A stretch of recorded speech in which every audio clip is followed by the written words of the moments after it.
Bem, esta conferência se intitula A História do Clímax Vindouro, porque isso é exatamente do que ela trata. Depois de termos visto todas as coisas terríveis que estão sucedendo nesta terra, e como se levantam dois grupos, e como finalmente esses dois grupos vão se chocar. E é tão óbvio que um grupo está na grande maioria, mas eles não têm absolutamente nenhuma possibilidade de obter êxito. Portanto, o que nos resta fazer é ter fé. Lembram-se de Apocalipse 18, 1 a 4? Depois disto, vi outro anjo descer do céu com grande poder, e a terra foi iluminada com sua glória. E clamou com potente voz, dizendo: Caiu, caiu a grande Babilônia, e se tornou habitação de demônios, e guarida de todo espírito imundo, e moradia de toda ave imunda e aborrecível.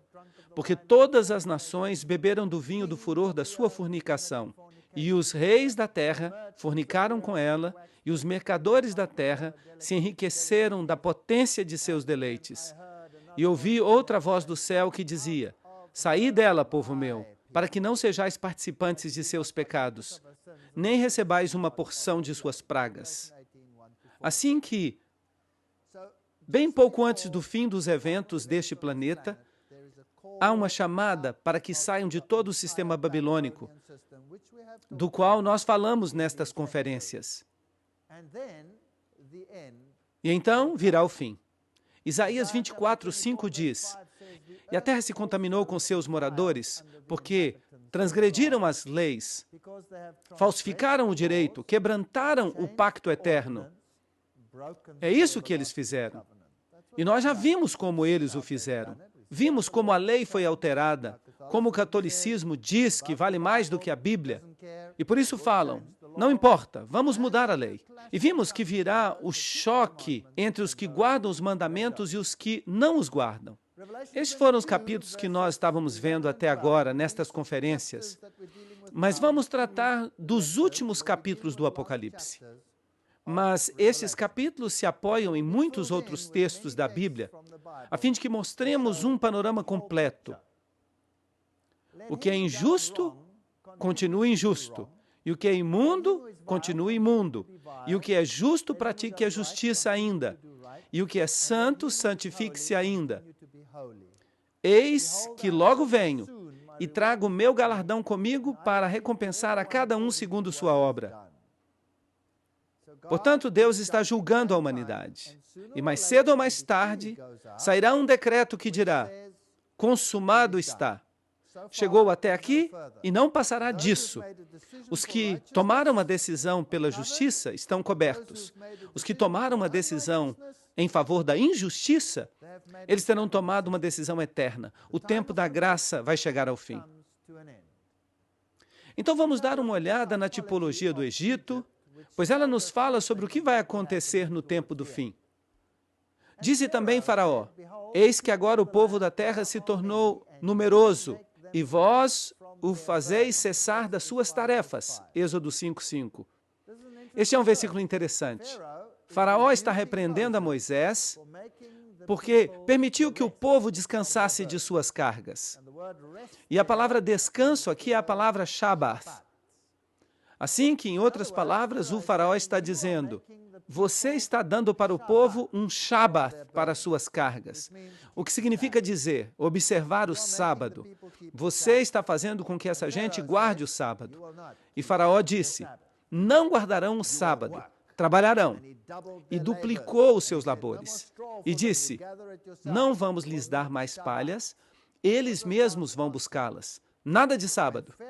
E qual foi a reação de Deus? Quando o faraó fez uma lei que proibia que o povo de Deus observasse o sábado, o que aconteceu? Vieram as pragas.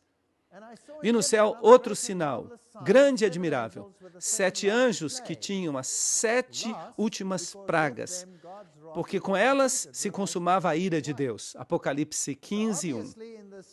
Assim que, evidentemente, nesse tempo, depois que estas leis forem feitas, e depois que tenham sido decretadas, as pragas virão. No Egito foi feita uma lei proibindo que as pessoas observassem o sábado. E quando essa lei foi feita e foi implementada, vieram as pragas. Naquele momento houve 10 pragas, porque era uma tipologia. Mas agora são 7 pragas. Este é o último evento. E isto significa que nenhuma dessas pragas afetará o povo de Deus. E então virá o tempo do fim. Portanto, a pergunta é, como vai ser esse fim? O que ensina a Bíblia? O que ensina o mundo? Vamos ver que o que o mundo ensina é exatamente o contrário do que a Bíblia ensina. E é um fenômeno muito estranho. Bem, ruína e destruição. A pergunta é, há esperança? Bem, se não houvesse, não poderíamos sorrir. Vejamos Tito 2,13. Aguardamos a esperança bem-aventurada e a manifestação gloriosa do nosso grande Deus e Salvador Jesus Cristo. Esta é a esperança, e é a única esperança que temos. Esta é a solução para o problema. Agora, como será quando Jesus vier? Há tantas doutrinas no mundo aí fora. As pessoas estão esperando a chegada de um Messias. Se você for a Israel no dia de hoje e for até a Porta Dourada, você verá que as tumbas são colocadas ali, porque eles creem que quando o Messias voltar, ele vai entrar pela Porta Dourada. A porta vai abrir, os mortos ressuscitarão e eles serão os primeiros naquela cidade. E é claro, esta Porta Dourada conduz até a mesquita, onde supostamente Maomé subiu ao céu, a cúpula da rocha. Bem, os judeus esperam o Messias e todo mundo está falando de um milênio de paz. Você já ouviu falar desse milênio de paz? Não há um movimento religioso sequer que não pregue sobre isso, exceto um. Somente um. Então, o que vai suceder quando Jesus voltar? Lembrem-se que a Bíblia fala de 4 vindas de Cristo. A primeira é como bebê, a primeira vinda. Ele vem como criança. A virgem dará à luz um filho, Isaías 7,14. Na segunda, ele vem ao ancião de dias, Daniel 7,13 diz: E vi que com as nuvens do céu vinha um semelhante ao Filho do Homem, que vinha até o ancião de dias. E Daniel vê esta grande cena no céu, enquanto que o chifre pequeno, o catolicismo, está realizando seus planos aqui na terra. Assim que Jesus não está vindo a esta terra neste momento. Trata-se de uma mudança de atividade no céu. Jesus recebe o poder, a honra e a glória. E o tempo da graça chega ao fim. Depois disso, temos a vinda em glória, que chamamos de segunda vinda de Cristo. E depois disso, uma vinda final para restaurar a terra e estabelecer o reino. Então, há 4 vindas na Bíblia, e nós precisamos distingui-las cuidadosamente. Os judeus ignoraram totalmente a primeira, porque eles esperavam a vinda final. Eles ignoraram esta vinda. E ignorarão a vinda final. Estavam somente esperando o estabelecimento do reino. Mas é necessário que consideremos cada vinda cuidadosamente e entendamos qual é qual na Bíblia. Não é uma coisa fácil. Não basta ler e dizer, bem, tudo fala acerca da restauração, é isto que vai acontecer. Isaías 7,14. Portanto, o Senhor mesmo dará o sinal. A virgem conceberá e dará à luz um filho, e lhe chamará Emanuel, Deus conosco. A que vinda se aplica esse texto? Obviamente, a primeira vinda, quando ele veio como bebê, mas essa vinda foi ignorada. Eis que a virgem conceberá e dará à luz um filho, e será chamado Emanuel, que traduzido significa Deus conosco, Mateus 1,23.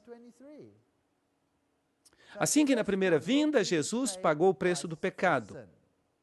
Mas ele erradicou o pecado? Não. Não que eu saiba. Vocês leem os jornais? Vocês assistem à TV? Não, ele não veio desfazer o pecado, ele veio pagar o preço. Mas ele foi ferido por nossas iniquidades, moído pelos nossos pecados. O castigo da nossa paz estava sobre ele, e por sua pisadura fomos curados. Isaías 53:5. Será que os judeus reconheceram este texto, sim ou não? Não. Eles o passaram por alto. Por quê? Porque tinham uma expectativa que queriam cumprir. Não queriam aceitar a interpretação bíblica. Agora, por que ele voltará? João 14. Na casa de meu pai há muitas moradas. Nós deveríamos conseguir recitar isto de memória. Mas se assim não fosse, eu vos teria dito, pois vou preparar-vos lugar. E se eu for e vos preparar lugar, virei outra vez e os levarei para mim mesmo, para que onde eu estou estejais vós também. Esta é uma imagem muito bonita de Deus. Esta imagem me encanta. Ele é tão carinhoso e quer que estejamos onde Ele está. Eis a razão por que Ele voltará. Ele vem fazer o quê? Ele vem para que possamos estar onde Ele está também. E eu os tomarei e os levarei para mim mesmo, diz o texto, de maneira que Ele vai nos receber para si. E nós precisamos saber como Ele vai voltar, porque a Bíblia diz, tenham cuidado, porque se levantarão falsos cristos no mundo. A Bíblia não diz isso? Então pergunto, como Ele vai voltar?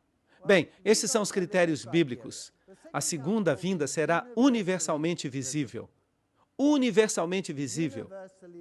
Será que os mormons ensinam isto? Não.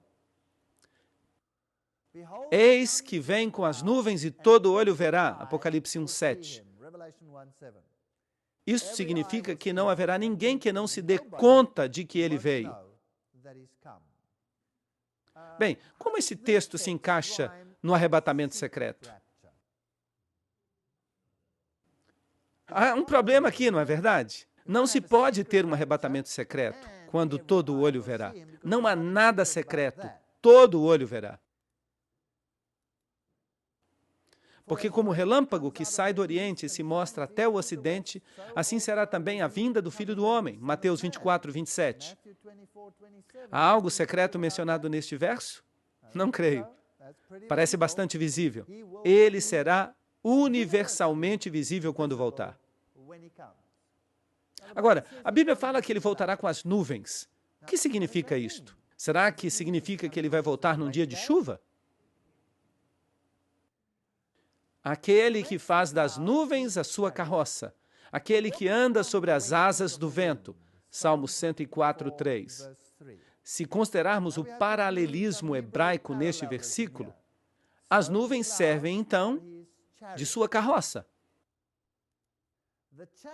Os carros de Deus são 20.000 e vários milhares de anjos.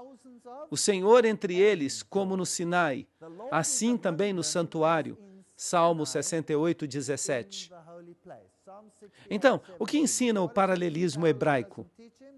Jesus vai voltar com os anjos. Quando ele voltar, ele vai voltar com a glória de todos os seus anjos. E quantas pessoas o verão? Todo o olho verá. Como o relâmpago brilha desde o oeste, assim será a vinda do Filho do Homem. E verão o Filho do Homem voltando nas nuvens do céu com poder e grande glória. Mateus 24:30. Percebem o quadro? Portanto, isto significa que Jesus voltará com seus anjos. É isto que significa. E quando se manifeste o Senhor Jesus no céu com os anjos do seu poder. 2 Tessalonicenses 1:7. Devemos observar todos esses textos, alinhá-los uns com os outros, para que não sejamos enganados e possamos compreender exatamente o que vai acontecer quando ele voltar. Mateus 25:31 diz, quando o Filho do Homem voltar em sua glória. E quantos anjos? Todos os anjos. Todos os santos anjos com ele. Então se sentará em seu trono de glória. Assim que quando Jesus voltar, todos os anjos estarão com ele. Quantos vão ficar no céu? Nenhum. Todos vêm a esta terra. Isto é, trilhões de trilhões de trilhões de anjos. Um espetáculo incrível. Isto sim vai ser algo inacreditável. E quando ele voltar em sua glória e a glória do Pai e dos santos anjos, Lucas 9:26. O que nos diz este texto? Podem imaginar a glória do Pai? Jesus vai voltar com a glória do Pai. Agora, se ninguém pode ver a Deus e viver quando se é pecador, O que vocês creem que isto vai fazer com as pessoas que se recusaram a abandonar o pecado? Vai ser um problema. E o que vai acontecer com aqueles que foram redimidos? Qual é sua única esperança de sobreviver ao evento? Jesus, de ser cobertos com sua justiça. Esta é a única esperança que há. Assim que ele vai voltar com a glória plena da divindade e todos os anjos com ele. O número destes era milhares e milhões de milhões, Apocalipse 5:11.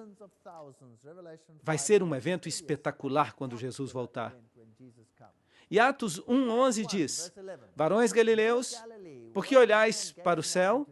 Este mesmo Jesus que foi tomado dentre vós ao céu, virá como vós o viste subir ao céu. Então, como foi levado para o céu? Também com anjos o viram subir. E este mesmo Jesus vai regressar. Não vai ser um fantasma. Ele mesmo disse: vem, coloca aqui o teu dedo, coloca a tua mão, coloca do meu lado e vê que eu sou real. Este é um Jesus verdadeiro que vai voltar, de maneira que será universalmente visível. A segunda vinda também será audível. 1 Tessalonicenses 4,16 diz: porque o Senhor mesmo, com voz de comando, com voz de arcanjo e com trombeta de Deus, descerá do céu. Todos vão ouvir. Até quem estiver surdo vai ouvir. Se houver alguém entre vocês com problema de audição, você também vai ouvir. Até mesmo os mortos vão ouvi-lo. Até mesmo os que tiveram o ouvido decepado vão ouvi-lo. A segunda vinda será audível, e enviará seus anjos com grande voz de trombeta, e juntarão os seus escolhidos dos quatro ventos, de um extremo do céu até o outro. Mateus 24:31. Mas quem vai reunir o povo de Deus? Será que há algo secreto e silencioso nisto? Não. Vai ser um evento espetacular e todos os escolhidos serão reunidos desde os diversos rincões da terra. E há aqui um critério muito importante. Ele não vai pisar na terra. Ele não vai pisar na terra. Os mortos em Cristo ressuscitarão primeiro, de maneira que há uma ressurreição dos mortos. É uma ressurreição daqueles que estão em Cristo. Eles vão ressuscitar. Depois disso, nós, os que estamos vivos, isto é, aqueles que estão vivos e que estão em Cristo naquele momento, nós, os que estamos vivos, seremos arrebatados juntamente com eles. Os mortos que estão em Cristo e os vivos que estão em Cristo, seremos arrebatados juntamente com eles nas nuvens. O que significa isto? Que os anjos reuniram a todos. E o que os anjos vão fazer com eles? Vão levá-los para receber o Senhor no ar. Bem, este é um arrebatamento, mas não é um arrebatamento secreto. É um arrebatamento muito claro. E assim estaremos sempre com o Senhor. 1 Tessalonicenses 4:16-17. Temos que ler esses versículos cuidadosamente, de maneira que quando Jesus regresse, todo olho verá. Ele não tocará o solo, enviará seus anjos para reunir os escolhidos. A voz de Deus ressuscitará os justos em Cristo, somente eles. E são todos então reunidos. E os anjos os recolhem, e nós nos encontramos com o Senhor nos ares. Ele não toca na terra. De maneira que quando vocês ouvirem que Jesus está aqui ou ali, ou num aposento, o que disse Jesus? Não vão. Não se incomodem. Não sou eu. Mateus 24:26-27. E assim que se lhes disserem, olhem, ele está no deserto, não saiam. E se disserem, vejam nos aposentos, não creiam. É muito simples não crer se conhecemos a verdade, certo? Pois como o relâmpago sai do Oriente e se mostra até o Ocidente, assim será também a vinda do Filho do Homem. Mateus 24:26-27. É muito simples. A Bíblia não faz rodeios. Ninguém deve se enganar sobre este assunto. Agora, aqui tem outro assunto difícil. O que vai acontecer na segunda vinda? O que é que o mundo ensina? Que todas as pessoas se converterão? Que tudo vai ser muito bom? Mas a Bíblia não fala nada disso nesta hora. A ressurreição dos justos é uma das coisas que ocorre quando Jesus voltar. Porque o Senhor mesmo, com voz de comando, com voz de arcanjo e com trombeta de Deus, descerá do céu e os mortos em Cristo ressuscitarão primeiro. 1 Tessalonicenses 4:16. Os mortos ressuscitam. Os mortos que estão em Cristo ressuscitam. Apocalipse 25:6 nos diz acerca dos outros. Mas os mortos não voltarão a viver até que se cumpram 1000 anos. De maneira que, quando ressuscita o resto dos mortos, obviamente 1000 anos depois. É isto que o texto afirma. Ok. Então, há duas ressurreições.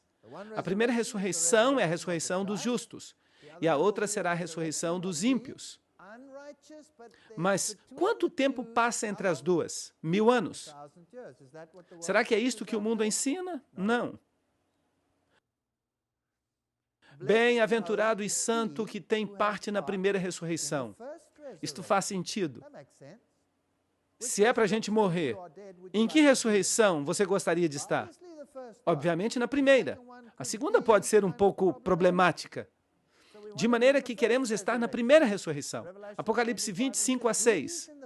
Quem é que participa da primeira ressurreição? Os que estão em Cristo. E os justos vivos, o que vai acontecer com eles? Obviamente, eles estão vivos e não precisarão da ressurreição dos mortos. Eles estão esperando a volta de Cristo. E nós podíamos fazer parte deste grupo. Sabiam disto? O que vai acontecer com eles? Em 1 Coríntios 15:52-53 está escrito: em um momento, em um abrir e fechar de olhos, ao som da trombeta, este é o mesmo momento em que Jesus vem, porque se tocará a trombeta, e já falamos sobre isto, e os mortos ressuscitarão incorruptíveis, e nós seremos transformados, porque é necessário que o que é corruptível se vista de incorruptibilidade, e o que é mortal se vista de imortalidade. De maneira que há uma mudança. Tudo que é mortal desaparece. E se você tem dentadura, tenha cuidado com quem estiver por perto, porque a dentadura desaparecerá e você terá dentes novos. Tudo será mudado e ninguém nunca mais morrerá. Será fantástico. Filipenses 3:20-21. Nossa cidadania está nos céus, de onde também esperamos o Salvador, o Senhor Jesus Cristo, o qual transformará este nosso corpo de humilhação, em caso você pensar que você é muito bonito, para que sejamos semelhantes ao corpo de sua glória. Incrível, isto é assombroso. Deus vai nos dar um corpo. Deus vai nos dar um corpo como o seu. Inacreditável. Isto é algo incrível. Mateus 13:49-50. Assim será no final dos tempos. Os anjos sairão e separarão os maus dos justos e os lançarão no fogo eterno. Ali haverá choro e ranger de dentes. O que significa isto? Mateus 13:49-50. A primeira coisa que vemos ali é que há uma separação. E não parece nada bem ficar do lado do mal, certo? Não parece nada bem. Então, o que vai acontecer com os ímpios? Agora, esta é uma doutrina que é muito complicada e que temos que esclarecer. Serão necessárias 2 conferências para esclarecer isso. Mas vamos fazer uma parte disto hoje e vamos ver o que acontece. Os reis da terra, os grandes, os ricos, os capitães, os poderosos, todo servo e todo livre, se esconderão nas cavernas e entre os rochedos dos montes. Portanto, vai haver 2 categorias nesta terra quando Jesus voltar. Um grupo vai dizer: eis aqui o nosso Deus a quem esperávamos. Os anjos vão recolhê-los. E o que vão fazer? Vão arrebatá-los, eles vão se encontrar com o Senhor nos ares. Mas e os outros? O que acontecerá com eles? Salve-se quem puder. Fujam para salvar a sua vida. Procurem esconder-se onde possam. E quem são eles? Pois parece que os grandes homens, os homens ricos, os capitães, os poderosos e todas estas pessoas que agora estão dizendo: vamos ser os vencedores, parece que eles vão estar com problemas. E diziam aos montes e aos rochedos: caí sobre nós e escondei-nos do rosto daquele que está sentado sobre o trono e da ira do Cordeiro, porque o grande dia da sua ira chegou. E quem poderá subsistir? Apocalipse 6, 15 a 17. Assim que eles preferem que uma montanha caia em cima da cabeça deles, em vez de enfrentar ao Senhor. Isto é sério. Alguma vez vocês já pensaram nisto? Uma montanha em cima da sua cabeça, em vez de enfrentar o Senhor? Mas que outra coisa sucede a eles? E então aparecerá o sinal do Filho do Homem no céu. E então todas as tribos da terra vão se regozijar, porque o Senhor vai restaurar esta terra. E haverá um milênio de paz que vai durar para sempre e nunca mais haverá problemas? Não, não é isso que está escrito. Não é nada disso. Mateus 24, 30. E então lamentarão todas as tribos da terra e verão o Filho do Homem vindo sobre as nuvens do céu com poder e grande glória. Eles não vão ficar felizes. Eles vão ficar muito infelizes. Eis aqui, vem o Senhor com seus santos, dezenas de milhares, para fazer o quê? Para fazer juízo contra todos e condenar a todos os ímpios de todas as suas obras ímpias que fizeram impiamente e de todas as coisas duras que os pecadores ímpios falaram contra ele. Nesta série, falamos sobre um ataque violento e total. Contra quem? Contra Jesus. Nós vimos algumas coisas ímpias que falaram sobre ele. Bem, haverá um dia de juízo. Eles podem até pensar que são os vencedores, mas este texto diz o contrário. Os versículos 14 e 15 de Judas nos dizem que eles estão com problemas. Eles vão ser condenados, vai haver um juízo. Não há nenhuma razão para que eles fiquem felizes. E não há nenhuma conversão aqui. Trata-se de um juízo que é levado a cabo. Próximo está o grande dia de Jeová, muito próximo. É amarga a voz do dia de Jeová. Gritará ali o valente. Será um dia de ira aquele dia, um dia de angústia e de aperto, um dia de isolamento, dia de trevas e escuridão, dia de nuvens e escuridade. Sofonias 1, 14 a 15. Quem é que ensina isto no mundo? Vocês já ouviram alguma vez esta doutrina ser pregada em alguma igreja? Nunca. Ninguém prega isso. Mas o que é que a Bíblia diz? Tudo o que precisamos fazer é lê-la. 2 Tessalonicenses 2:8. E então o iníquo, aquele que altera a lei de Deus, se manifestará. O que ocorre com aquele que se atreveu a mudar a lei de Deus e disse: estou acima da Bíblia, posso fazê-lo, vou alterar os preceitos de Cristo? O que ocorre com ele? Vejamos. A quem o Senhor matará com o espírito de sua boca e destruirá com o resplendor de sua vinda. 2 Tessalonicenses 2:8. Isto é duro, angustiante, realmente duro. Assim, que pode falar palavras altivas agora, mas não vai continuar assim por muito tempo. Jeremias 25, 33. E jazerão os mortos de Jeová naquele dia. Esta é uma expressão que sempre fala da segunda vinda, quer no Antigo Testamento ou no Novo Testamento. Há uma harmonia perfeita. Os mortos, naquele dia, desde um extremo da terra até o outro, não receberão luto, não serão recolhidos, não serão enterrados. Como esterco ficarão sobre a face da terra. Jeremias 25, 33. Por que não serão recolhidos? Não há ninguém para recolhê-los. Por que não vão ser sepultados? Porque não há ninguém para sepultá-los. Onde estarão aqueles que poderiam sepultá-los? Terão ido embora. E não vai ser nada secreto. Percebam que eu só estou lendo a Bíblia. Tudo o que estou falando é bíblico. Vou consumir totalmente todas as coisas da terra, diz Jeová. Consumirei tanto o homem quanto o animal. Vou consumir as aves dos céus e os peixes do mar e as pedras de tropeço para os ímpios. E cortarei o homem da face da terra, diz Jeová.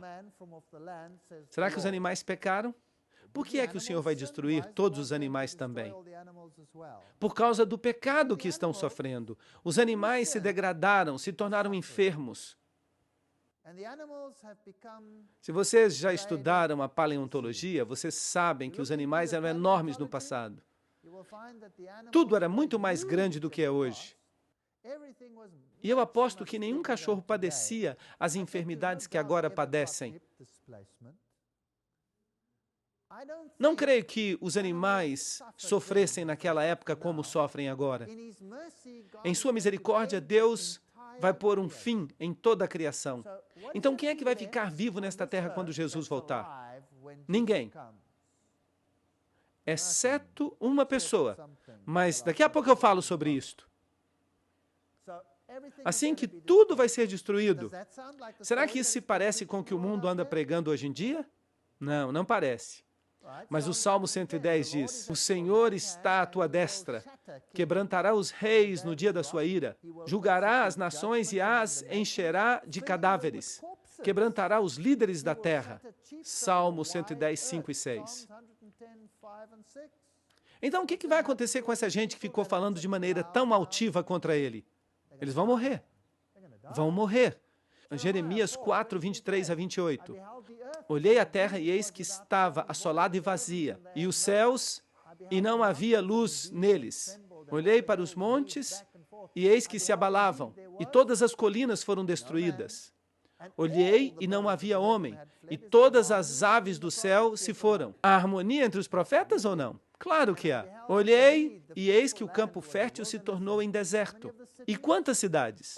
Todas as suas cidades foram assoladas diante de Jeová, diante do ardor de sua ira. Porque assim disse Jeová: toda a terra será assolada, mas não a destruirei completamente. Por isso ficará de luto a terra, e os céus em cima escurecerão. Porque eu falei, eu pensei, e não me arrependi, nem desistirei disso. Portanto, embora aqui tudo esteja morto, ainda não é o fim. Ainda há outras coisas pela frente. Muitas coisas interessantes vão ocorrer. E temos que esclarecer isso, de maneira que este arrebatamento não será secreto. Mateus 24, 38 a 42. Porque como nos dias antes do dilúvio estavam comendo e bebendo, casando-se e dando-se em casamento, até o dia em que Noé entrou na arca, e não entenderam, até que veio o dilúvio e os levou a todos. Assim será também na vinda do Filho do Homem. Serão todos levados, como vimos. Então estarão dois no campo, um será tomado e o outro será deixado. Duas mulheres estarão moendo no moinho, uma será tomada e a outra será deixada. Vigiai, pois, porque não sabeis em que hora virá o vosso Senhor. É este o texto que eles usam para falar do arrebatamento secreto. Será que o texto diz que um será tomado secretamente e o outro será deixado? Será que fala isso? Não. Tudo o que diz é que um será tomado e o outro será deixado. Em outras palavras, o que acontecerá com o justo? Anjos o recolherão e o levarão para onde? Para se encontrar com o Senhor nos ares. E o ímpio? O que acontece com ele? Ele fica aqui e será morto. É só isso. Não há um arrebatamento secreto aqui. Será que existe alguma falta de harmonia entre isto e o que lemos? Não. Os dispensacionalistas afirmam que o anticristo se levantará depois do arrebatamento secreto. Mas a Bíblia claramente ensina que este poder vai surgir da igreja e não depois da igreja. 1 João 2, 18 e 19. Filhinhos, esta é a última hora. E conforme ouvistes que o anticristo vem, assim, agora, surgiram muitos anticristos. Por isto sabemos que este é o tempo do fim. Saíram dentre nós, mas não eram de nós. Porque se tivessem sido de nós, teriam permanecido conosco. Mas saíram para que se manifestasse que nem todos pertencem a nós. Portanto, se o dispensacionalismo ensina que o anticristo virá no futuro e que não virá de dentre os cristãos, mas de outra sociedade que vai perseguir os judeus, é isto que afirmam, isto não é bíblico, não é bíblico. Em todo caso, o anticristo não vem no futuro. Ele surgiu, como já vimos, desde a época romana. Ele sai da quarta besta, ele sai de Roma. De maneira que o dispensacionalismo não pode estar correto, porque não é bíblico. Mas vocês sabiam que praticamente todos os pentecostais e todos os batistas ensinam isto? Mas não é bíblico. Não existe um evangelho da segunda oportunidade. O arrebatamento secreto ensina um evangelho de segunda oportunidade. Ensina que aqueles que estão em pecado receberão outra oportunidade, de maneira que está estabelecido para os homens que morram uma única vez, e depois disso, o juízo. Não existe uma segunda oportunidade, é isto que diz Hebreus 9, 27. É agora ou nunca. Deixe o homem ímpio o seu caminho e o homem iníquo os seus pensamentos e volte-se para o Senhor. o qual dele terá misericórdia, e para o nosso Deus, o qual é amplo para perdoar. Isaías 55, 7. Não há aqui uma múltipla escolha. O justo e o ímpio se revelam ao mesmo tempo. Deus é justo. Ele dará aflição como castigo aos que nos perseguem e dará alívio aos que sofrem, e a nós também. Isto vai acontecer quando o Senhor Jesus se revelar no céu, com fogo ardente, com seus anjos poderosos.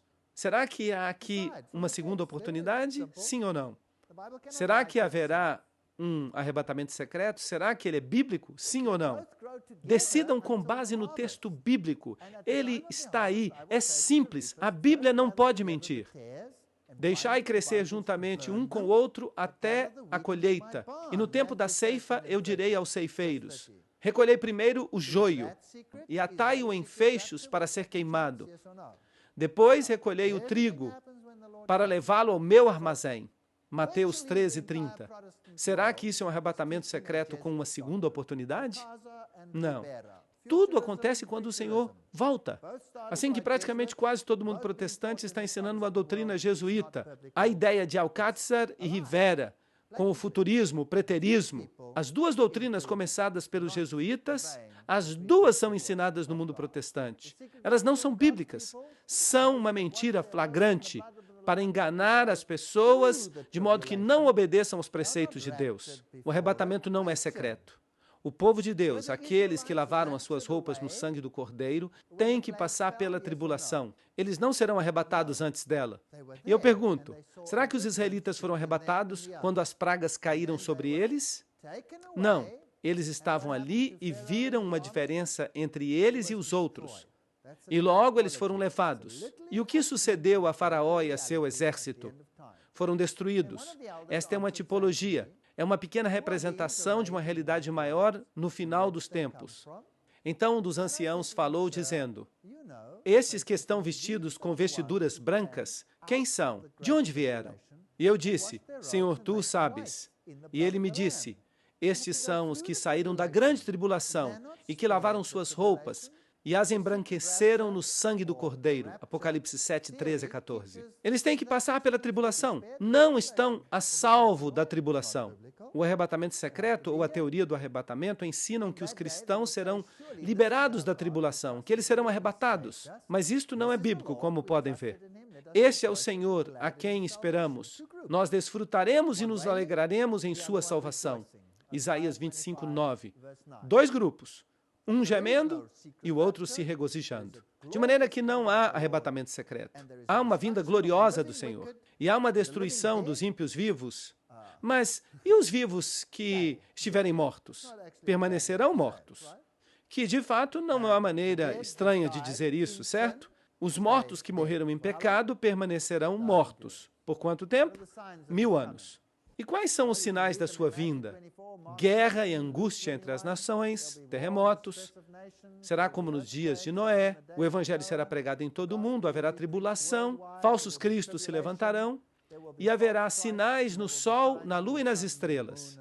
Nós já vimos muitos desses sinais nestas conferências e nos nossos temas. Em Mateus 24, 2 a 3, é Jesus quem fala. Vem tudo isto? De certo vos digo que não ficará pedra sobre pedra que não seja derribada. Isso era uma tipologia do que ia acontecer na terra. Deus vai fazer uma destruição completa. E estando ele sentado no Monte das Oliveiras, os discípulos se aproximaram, dizendo: diz-nos, quando serão estas coisas? Que sinal haverá da tua vinda e do final dos séculos? Mateus 24. De que maneira estava o templo? Esta é uma réplica do templo. Quando foi destruído por Tito, começaram a queimá-lo e se supunha que ele deveria ser preservado. Mas dispararam flechas de fogo e ele queimou como palha. O ouro derreteu, escorreu para baixo, entre as pedras, e depois que os incêndios terminaram, os soldados rasparam cada uma das pedras para recolher os metais fundidos. Aqui está o menorá, um emblema dele no arco de Tito, quando os escravos o estavam levando de volta a Roma. Próximo está o grande dia do Senhor. Próximo, às portas. É amarga a voz do dia do Senhor. Gritará ali o valente.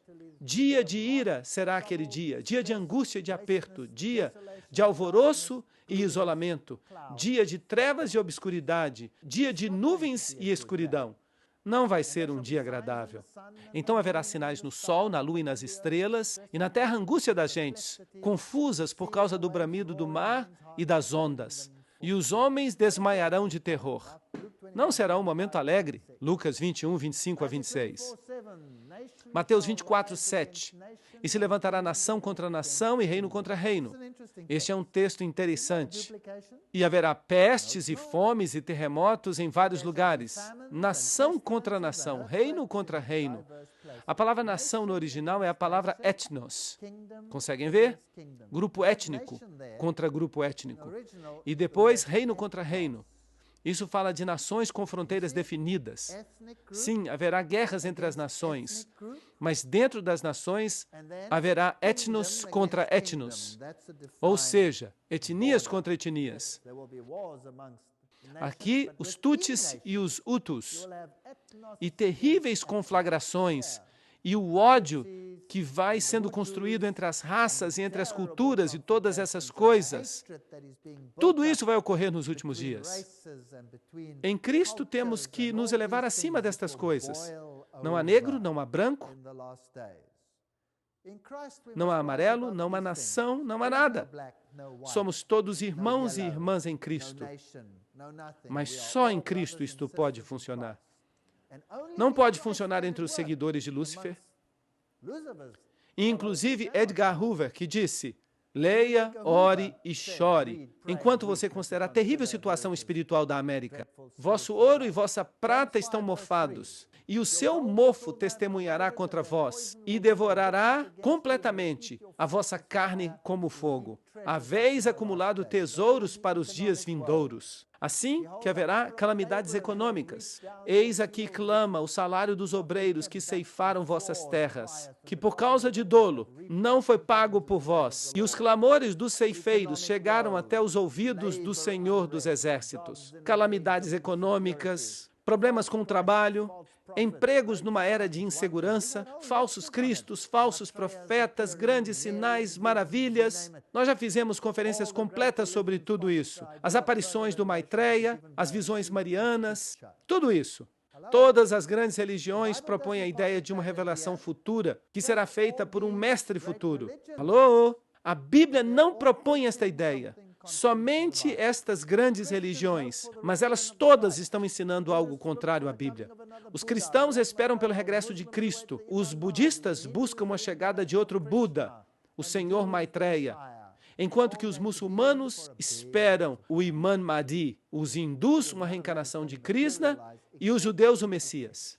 Todos vão ter uma grande surpresa, porque nada disso vai acontecer. Mas quando o Senhor vier, eles vão saber. Considera isto, que nos últimos dias haverá tempos perigosos, haverá homens amantes de si mesmos, avarentos, presunçosos, soberbos, blasfemos, desobedientes aos pais, ingratos, ímpios, sem afeto natural, desleais, caluniadores, intemperantes. A lista é simplesmente interminável.